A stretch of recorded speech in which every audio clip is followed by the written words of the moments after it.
KP classes dedicated to excellence. Hello students, तो CUET UG की preparation में अब हम यहाँ पर ये जानने वाले हैं कि सेक्शन 2 में आपका जो पॉलिटिकल साइंस डोमेन है उसके अंदर क्या सिलेबस रहने वाला है।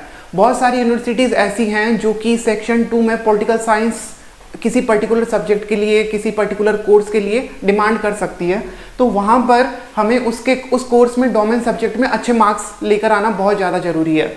तो उसके लिए अगर हम प्रिपरेशन शुरू करते हैं तो आपको यहाँ पर ये देखना है कि जो पॉलिटिकल साइंस के अंदर सब्जेक्ट में जो सिलेबस रहने वाला है वो सिलेबस आपका क्लास 12th की NCERT के बेस पर ही रहने वाला है। इसका मतलब आपका जो क्लास 12th में अगर आपकी ये जो सब्जेक्ट NCERT का सिलेबस रहा हो तो वही सिलेबस आपको दोबारा पढ़ना है CUET UG के लिए, जो बोर्ड एग्जाम के लिए पढ़ा गया था। या फिर आप अगर क्लास 12th में हैं तो आप जो बोर्ड एग्जाम में सिलेबस पढ़ रहे हैं वही सिलेबस आपका यहाँ पर रहने वाला है। ओके, तो अब हम आगे यहाँ पर देखते हैं कि सिलेबस के अंदर पॉइंट क्या क्या है। तो आपकी दो बुक्स हैं, एक बुक का नाम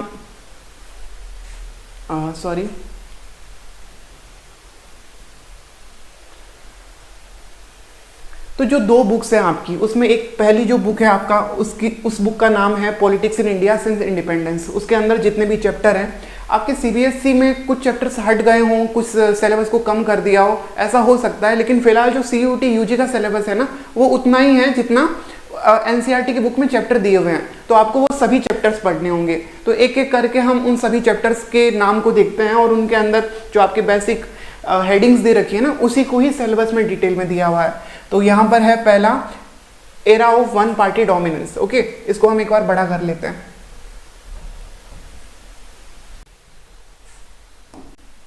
तो यहाँ पर आपका जो पहला चैप्टर है वो है era of one party dominance. इसमें आपके first 3 general election, nature of Congress dominance at the national level और uneven dominance at the state level, coalition nature of Congress, majority of opposition party, ये जो चैप्टर है इसके अंदर आपको बेसिकली वन पार्टी डोमिनेंस यानी कि इंडिपेंडेंस के बाद में जो फर्स्ट 3 इलेक्शंस हुए थे हमारे देश में उसमें एक वन पार्टी डोमिनेंस था, वो कांग्रेस सिस्टम रजनी कोठारी ने कहा है। ये सारी चीज़ें जो चैप्टर 1 में दी हुई है उन्हीं को ही फोकस किया गया है CUET UG में। और आगे हम यहाँ पर nation building and its problem, ये सेकंड चैप्टर है। इसके अंदर हमें Nehru's approach to nation building, legacy of partition, the challenges of refugee settlement, the Kashmir problem, organisation and reorganisation of states, political conflicts और लैंग्वेजेस, ये जो नेशन बिल्डिंग के issue थे इस चैप्टर में आपके चीज़ें बताई हुई है ना कि मेजर जो इशू थे नेशन बिल्डिंग के इंडिपेंडेंस के बाद, उन्हीं में ही एक एक इशू को आगे डिस्कस किया हुआ है कि भाई पहले यहाँ पर इलेक्शन डेमोक्रेसी को एस्टेब्लिश करना था, उसके बाद में नेशन बिल्डिंग यानी कि एक जो नेशनलिटी की फीलिंग है वो हमारे को कैसे आएगी, उन सारी चीज़ों को हमने एक स्टोरी के रूप में देखा है चैप्टर 2 में। उसको हम CUET UG में क्या क्या पूछा जा सकता है उसके अकॉर्डिंग अपने आप को ट्रेन करेंगे। ओके, और जो अगला चैप्टर है वो है पॉलिटिक्स ऑफ प्लान्ड डेवलपमेंट। जो डेवलपमेंट है उसका जो एक थर्ड चैलेंजेस था उससे रिलेटेड चीज़ें दे रखी है, इसमें क्या कुछ किया गया था, 5-year plans, expansion of state sector और the rise of new economic interest, famine and suspension of 5-year plans, green revolution and its fallouts। तो ये सारी जो चीज़ें थी, हमारी देश की इकोनॉमी जो थी वो एग्रेरियन इकोनॉमी थी और उसके अलावा हमारे इंडस्ट्रियल डेवलपमेंट बहुत ही कम था, न के बराबर था। इसलिए स्टेट ने, यानी कि उस समय बड़ी बड़ी कंपनियां नहीं होती थी बल्कि स्टेट यानी कि गवर्नमेंट खुद बड़े बड़े प्लांट लगाती थी और उससे प्रोडक्ट बनते थे और उससे हमारी ज़रूरतें पूरी होती थी। बड़े बड़े स्टील प्लांट लगाए गए थे। ये सारी चीज़ें यहाँ पर आपको जो दी गई है ना उस बुक में, उन्हीं को हमें यहाँ पर करना है। और आगे जो चैप्टर है आपका वो है इंडियाज़ एक्सटर्नल रिलेशन। इसके अंदर आप अपने देश को जब एक इंडिपेंडेंट सोवेरियन स्टेट बना लेते हैं तो आपका बाहर के पड़ोसी देशों से कैसा अप्रोच होना चाहिए, क्या आप वॉर में जा रहे हो या फिर आप पीसफुल रिलेशन बना रहे हो अपने इकोनॉमिक इंटरेस्ट को। हम जैसे कहीं पर नई जगह रहना शुरू करते हैं तो हम क्या करते हैं, हम अलग अलग लोगों से अच्छे रिलेशन बना के रखते हैं ना। वैसे ही हमारा देश जब न्यू इंडिपेंडेंस जब उसको मिली थी ना तो पड़ोसी देशों से उसको किस तरह से अपने संबंध बनाने हैं, किस तरह से उसको अपने इंटरेस्ट को गेन करना है और पीसफुल एनवायरनमेंट बनाए रखना है, उसी की कोशिश में एक फॉरेन पॉलिसी जो हमारी शुरुआत की गई थी उसकी शुरुआत से लेके आगे किस तरह से उसका डेवलपमेंट हुआ, वही सारा कुछ आपका चैप्टर 4 में दिया हुआ है, जिसके अंदर आप Nehru's foreign policy Sino Indian war, Indo Pak war of 1965-71, India's nuclear programme and shifting alliances in the world politics. ये आप सारी चीजें पढ़ने वाले थे। आपको पता होगा कि इंडिया चाइना वॉर हो गई थी, उसके बाद में पाकिस्तान और इंडिया की वॉर हुई थी, और फिर एक और वॉर हुई थी इंडिया और पाकिस्तान की 71 में।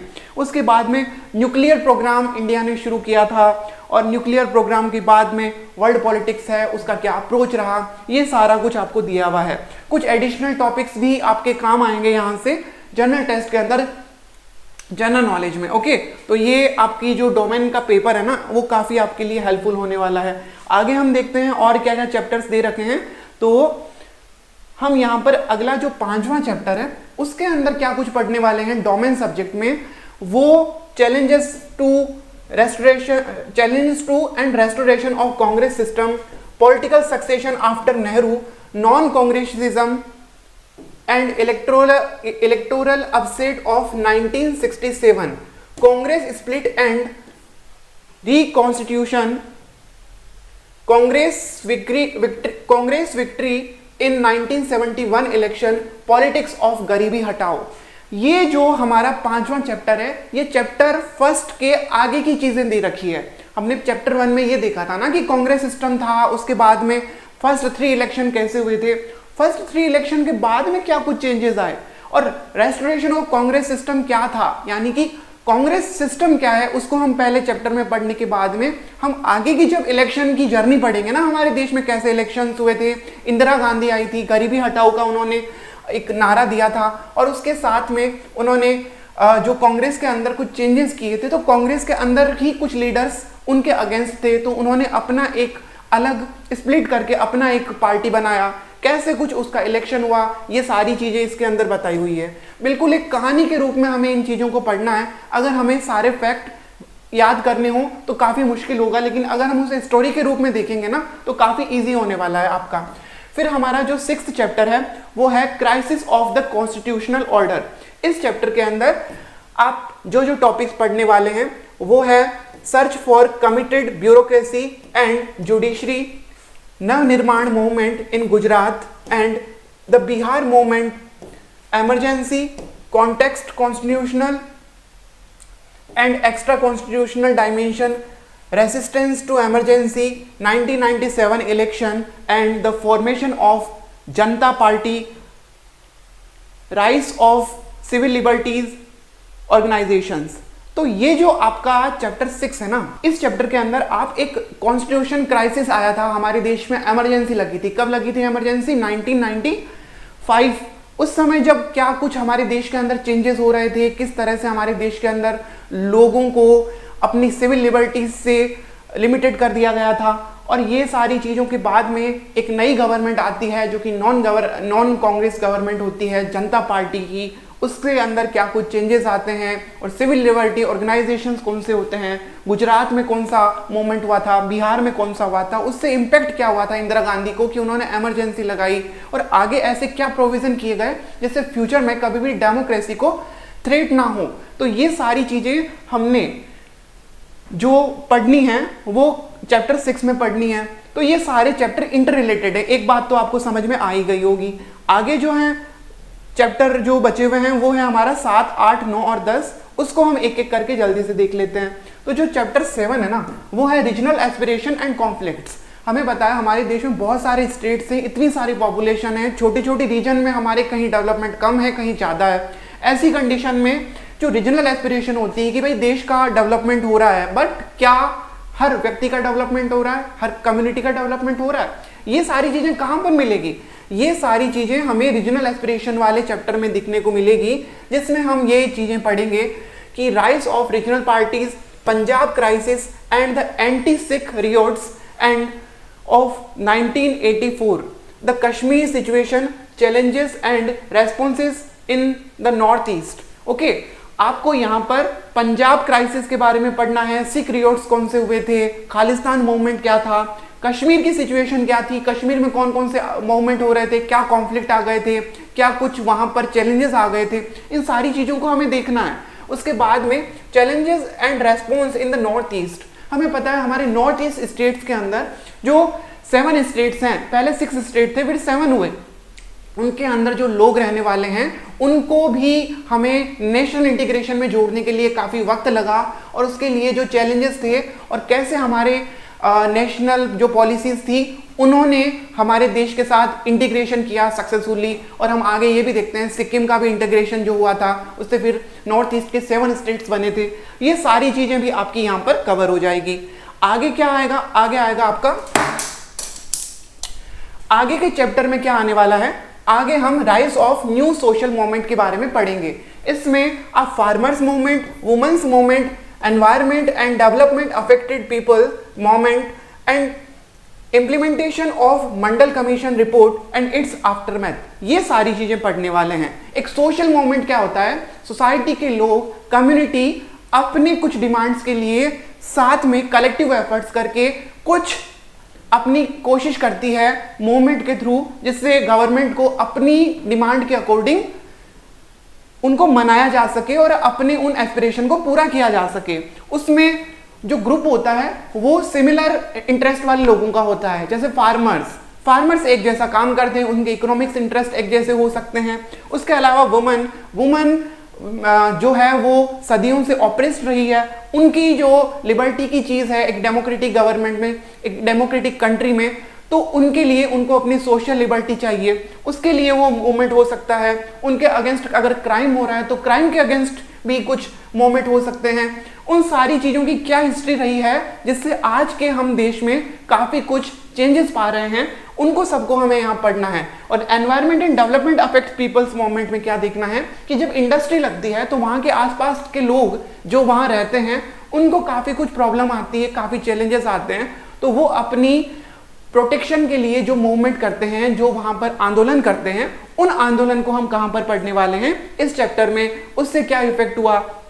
उसके अलावा बहुत सारी कम्युनिटी हमारे देश में बैकवर्ड रही हैं, बहुत सारे जो हमारे एजुकेशनल डेवलपमेंट का जो हमारा गोल है वो पूरा नहीं हो पाया इस वजह से, क्योंकि वहाँ पर बहुत सारे ऐसे इशू रहे जिनको हमें बैलेंस करना जरूरी था। उसके लिए बहुत सारे कमीशन आए, उसमें एक मंडल कमीशन था जिसने ये बोला कि अगर हमें पिछड़े समाज को, पिछड़े बैकवर्ड सोसाइटी को आगे बढ़ाना है तो हमें रिजर्वेशन सिस्टम लाना होगा। और रिजर्वेशन पर कई लोगों का ये मानना था कि अगर रिजर्वेशन सिस्टम आता है तो वहाँ पे इक्वलिटी का कॉन्सेप्ट है वो हमारा खत्म होने हो जाएगा।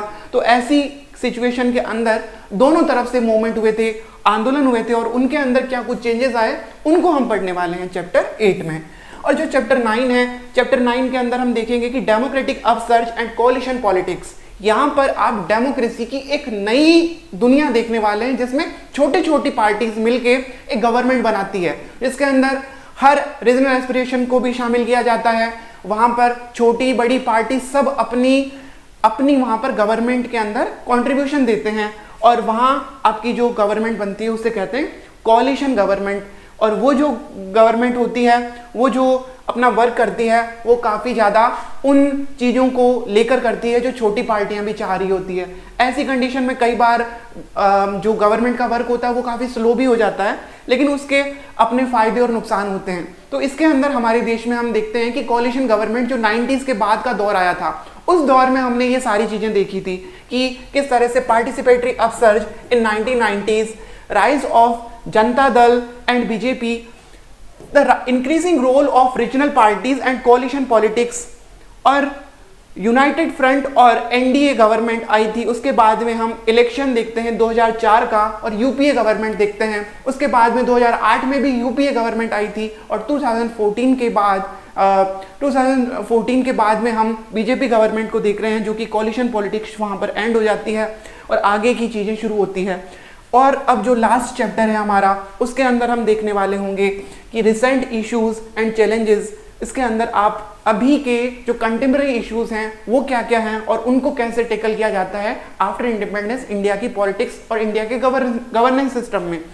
तो वो हैं challenges of and responses to globalization, new economic policy and its opposition, rise of OBCs in North Indian politics, Dalit politics in the electoral and non-electoral arena, challenges of communalism, Ayodhya dispute, Gujarat riots। ये सारे जो moment रहे हैं, ये जो सारी चीज़ें रही है, इनको हम देखने वाले हैं चैप्टर 10 में, जो कि हमारे अभी के करंट इश्यूज को यहाँ पर टैकल करने की कोशिश करता है, कैसे हम इन कुछ चीज़ों को समझ सकते हैं। ओके, तो ये जो आपका है चैप्टर 1, ये बुक 1 है, वो आपकी यहाँ पर पूरी होती है। अब हम यहाँ पर आगे जो देखने वाले हैं कि इसके अंदर क्या कुछ डोमेन सब्जेक्ट में सेकंड बुक के अंदर चैप्टर्स आने वाले हैं। तो सेकंड बुक के अंदर जो चैप्टर्स आएंगे स्टूडेंट्स, वहाँ पर आपके जो बुक का नाम है, पहले तो उसे हम देखते हैं कंटेम्प्रेरी वर्ल्ड पॉलिटिक्स, यानी कि आपको यहाँ पर अभी की दुनिया की वर्ल्ड पॉलिटिक्स है उसको समझने का यहाँ पर आपको अपॉर्चुनिटी मिलने वाली है। और उसका जो चैप्टर है पहला है cold war era in world politics. Cold war क्या थी, क्या कुछ आपने हिस्ट्री के अंदर थोड़ा बहुत पढ़ा होगा कि फर्स्ट वर्ल्ड वॉर हुई थी, सेकेंड वर्ल्ड वॉर हुई थी, उसके बाद में दो पोलर्स बन गए थे इस दुनिया में, एक बन गया था सोवियत रशिया और एक बन गया था अमेरिका। ये दोनों दुनिया के सबसे पावरफुल कंट्रीज थे और इन कंट्रीज के बीच में काफी कुछ कॉन्फ्लिक्ट थे, लेकिन उन कॉन्फ्लिक्ट की वजह से ये डायरेक्ट वॉर तो उन्होंने नहीं की, लेकिन इसके अंदर जो उनका इश्यूज था उसको कई बार प्रॉब्लमेटिक दुनिया को फेस करना पड़ा। छोटे छोटे देशों के अंदर प्रॉब्लम हुई, एक देश दूसरे देश को लड़वा रहा था, वहां पर डायरेक्ट दो बड़े कंट्रीज नहीं लड़ रहे थे। ये सारी चीजें कोल्ड वॉर में हुई थी। तो कोल्ड वॉर के अंदर जो कुछ हम टॉपिक्स पढ़ने वाले हैं वो है emergence of two power blocs after second world war, arena of cold war, challenges to bipolarity, non aligned movement, the quest for new international economic order, India and the cold war. यहां पर जो basically मैंने आपको अभी जो चीजें बताई उनके साथ में आप वहां पे इकोनॉमिक इश्यूज को पढ़ेंगे कि क्योंकि हर देश की अपनी इकोनॉमी होती है, अपनी इकोनॉमिक ग्रोथ चाहते हैं, तो एक न्यू इकोनॉमिक ऑर्डर की मांग की गई थी सभी छोटे छोटे देशों की द्वारा। और वहां पर हम हमारे इंडिया का क्या अप्रोच रहा था कोल्ड वॉर के टाइम में वो हम देखने वाले हैं। तो जो कोल्ड वॉर का टाइम था वो क्या था, वो था आपका 1948 से आपका 1991 तक। ये जो टाइम था इस दौरान ये जो पावर ब्लॉक थे उनके ही बीच में वर्ल्ड पॉलिटिक्स रहती थी।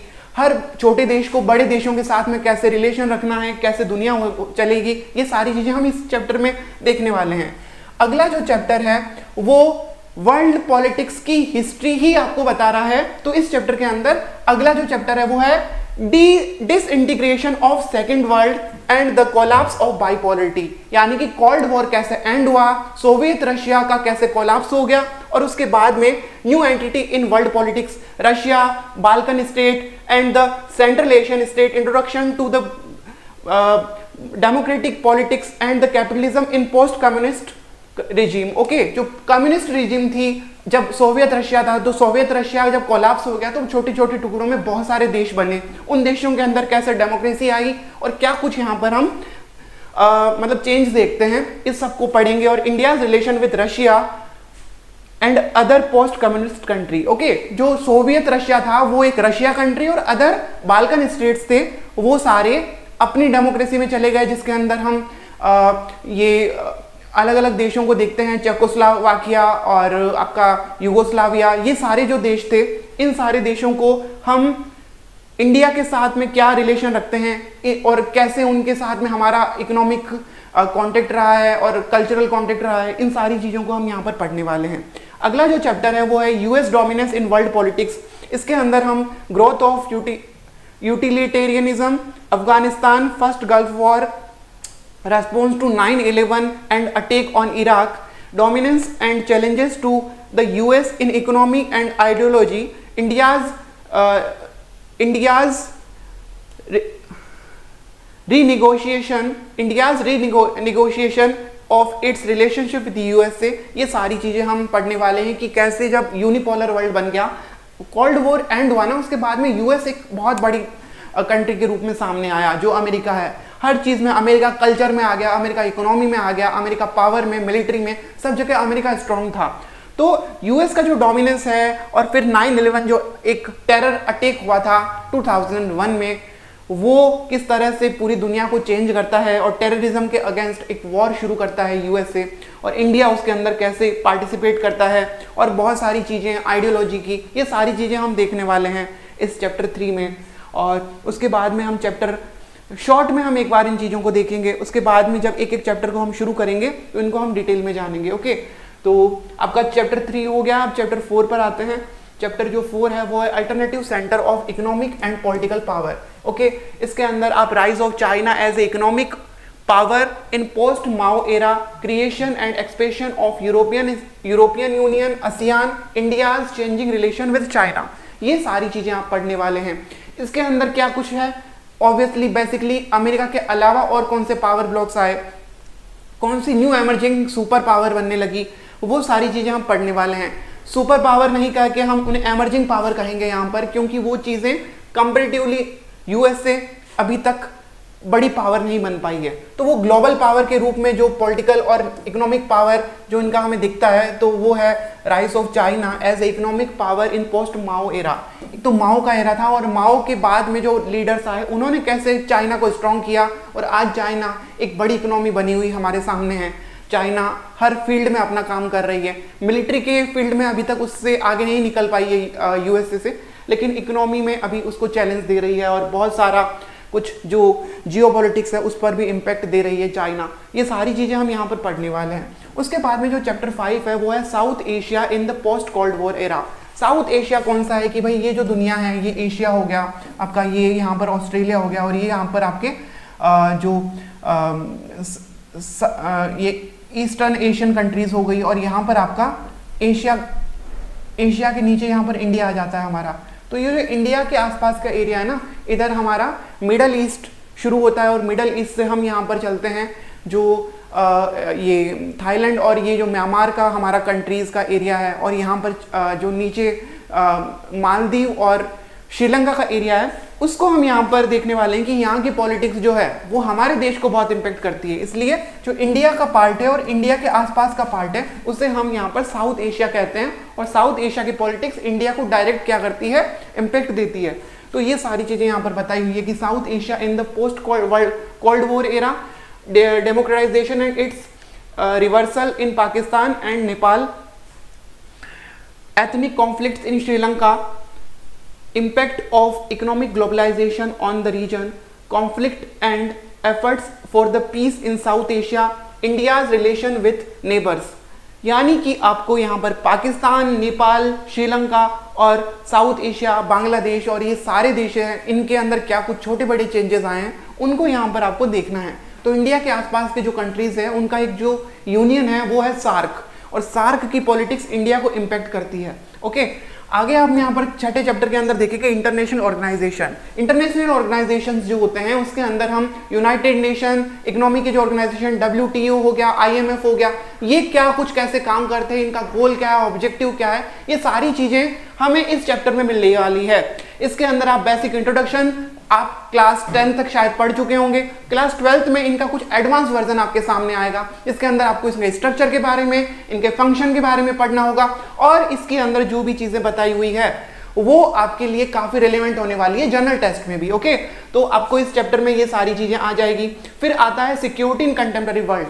हर दुनिया के देश को बहुत सारे जो डेंजर होते हैं, जो थ्रेट्स होते हैं, वो क्या क्या होते हैं, टेररिज्म हो सकता है, वॉर हो सकती है, इकोनॉमिक जो चैलेंजेस हो सकते हैं, बहुत सारी चीजें हैं, उनको हमें यहाँ पर पढ़ना है कि ट्रेडिशनल कौन से थ्रेट्स थे पहले और नॉन ट्रेडिशनल यानी मॉडर्न थ्रेट्स कौन से आ गए हैं, आर्टिफिशियल इंटेलिजेंस और डेटा सिक्योरिटी, ये सारी चीजें भी आजकल वर्ल्ड पॉलिटिक्स में सिक्योरिटी का पार्ट बन गया है। तो सिक्योरिटी स्टडीज बहुत बड़ा सिलेबस होता है, उसी का एक छोटा सा पार्ट है, आप यहाँ पर पढ़ने वाले हैं। उसके बाद में क्या आता है, उसके बाद में आता है एनवायरमेंट एंड नेचुरल रिसोर्सेज। पूरी दुनिया, पूरी धरती पर हम जो रिसोर्सेज हैं उसी पर ह्यूमन रेस जिंदा रहती है, जीवित रहती है। कुछ देशों के पास में रिसोर्सेज ज्यादा हैं, किसी के पास कम है। Energy is the one of important aspect of our life. So ये वाली चीज आपके यहाँ पर वर्ल्ड पॉलिटिक्स में कैसे मैटर करती है, रिसोर्सेज का जो डिस्ट्रीब्यूशन है वो क्या जस्टिस के साथ हो रहा है या नहीं हो रहा है, आप यहाँ पर देखेंगे। और जहाँ से रिसोर्स के लिए रॉ मटेरियल निकाला जाता है, वहाँ के इंडिजिनियस लोग जो रहते हैं उनके सिक्योरिटी की बात भी यहाँ पर आती है। तो ये सारी चीजें आपको यहाँ पर एनवायरमेंट एंड नेचुरल रिसोर्स यानी कि आपको द पॉलिटिक्स ऑफ एनवायरमेंट, ये वाली चीज पढ़नी होगी। और उसके बाद में आपका जो चैप्टर 9 है वो है ग्लोबलाइजेशन एंड इट्स क्रिटिक। इसके अंदर economic and cultural and political manifestation, debates on the nature of consequence of globalization, anti-globalization movement and India's arena of globalization। Globalisation क्या है, दुनिया को एक दूसरे से कनेक्ट करने की जो प्रक्रिया शुरू हुई थी, जो कम्युनिकेशन चेन आ गई थी, उसके बाद में हर देश एक देश से कनेक्ट हो चुका था। और जब एक देश दूसरे देश से कनेक्ट हो गया तो वहां पर हम जिस कॉन्सेप्ट को कहते हैं उसे कहते हैं ग्लोबल विलेज, यानी कि पूरी दुनिया, पूरा विश्व एक गांव के रूप में बदल चुका है। ये कॉन्सेप्ट जो है वही ग्लोबलाइजेशन है, जिसके अंदर कल्चरल एस्पेक्ट आते हैं, जिसके अंदर आपके सोशल एस्पेक्ट आते हैं और इकोनॉमिक एस्पेक्ट, ये सारी चीजें आपकी यहाँ पर आ जाती है। तो ये सारा कुछ आपका डोमेन सब्जेक्ट में, पॉलिटिकल साइंस में रहने वाला है। अगर आप इस सिलेबस को अच्छे से कंप्लीट करते हैं तो आपको इसी से ही कुछ फैक्ट्स आएंगे और कुछ क्वेश्चन आपके यहाँ पर कॉन्सेप्चुअल आने वाले हैं। आपको ये भी पूछा जा सकता है कि ग्लोबलाइजेशन क्या है, इस थिंकर ने ग्लोबलाइजेशन के बारे में क्या कहा है, लेकिन जो भी क्वेश्चन आएंगे वो एनसीईआरटी की आपकी बुक के बाहर से नहीं आएंगे। तो इसको हम एक एक करके बारी बारी पढ़ने वाले हैं। आई होप आपको ये सिलेबस काफी अच्छे से समझ में आ गया होगा और इस चैनल को आप सब्सक्राइब कीजिए और आपके और कौन कौन से डोमेन सब्जेक्ट जिस पर आप वीडियो चाहते हैं कमेंट में नीचे बताइए। सब्सक्राइब कीजिए इस यूट्यूब चैनल को। Thank you so much.